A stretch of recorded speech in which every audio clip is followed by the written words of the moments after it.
광주 MBC 라디오 칼럼. 라디오 칼럼은 여러 전문가들의 의견을 통해 한국 사회의 방향과 광주 전남의 미래 비전을 찾는 시간입니다. 오늘은 통일에 대한 몇 가지 원칙이란 주제로 김정희 변호사와 함께합니다.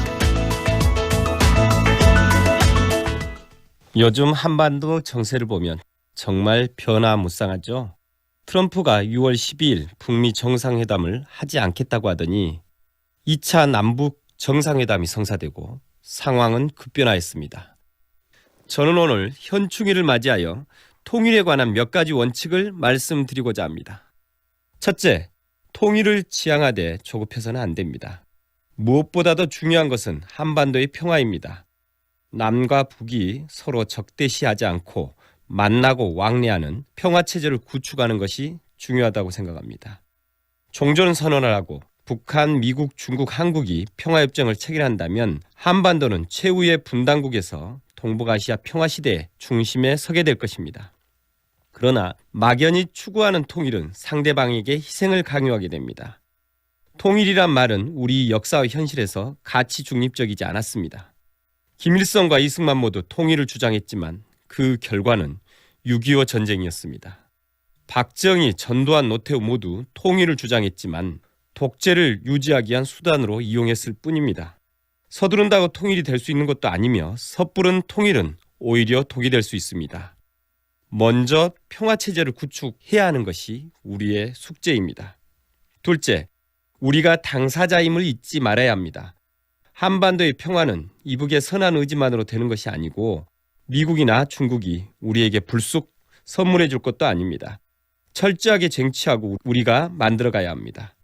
그러한 점에서 지난 26일 북미 회담이 결렬될 위기에서 한 2차 남북 정상회담은 앞으로 한반도 평화 정착의 이정표가 될 것입니다. 남과 북이 당사자로 나서서 한반도의 평화를 이루어 가야 합니다. 셋째, 실리와 균형을 추구해야 합니다. 현실은 냉정합니다. 중국, 미국, 일본, 러시아, 주변국은 그들의 이익을 위해서 한반도의 정세를 이용할 뿐입니다. 어느 나라도 우리의 영원한 우군이라고 보기 어렵습니다. 역사 속에서 배워야 합니다. 명이 멸망하고 청나라가 세워지는 시기에 광해군의 실리외교를 공부해야 합니다. 명분과 신리의 중간쯤에 있는 중도의 길을 어렵지만 찾아가야 합니다. 넷째, 한반도의 비핵화는 신뢰 구축에서 시작합니다. 북한은 확실한 체제 보장 없이는 당장 핵을 포기하지 않을 것입니다. 물론 미국이 북한의 체제 보장의 방법을 제시해야겠지만 우리도 북한의 체제 보장과 비핵화 방법, 절차를 연구하고 대안으로 제시해야 합니다. 우리가 주인이고 당사자이기 때문입니다.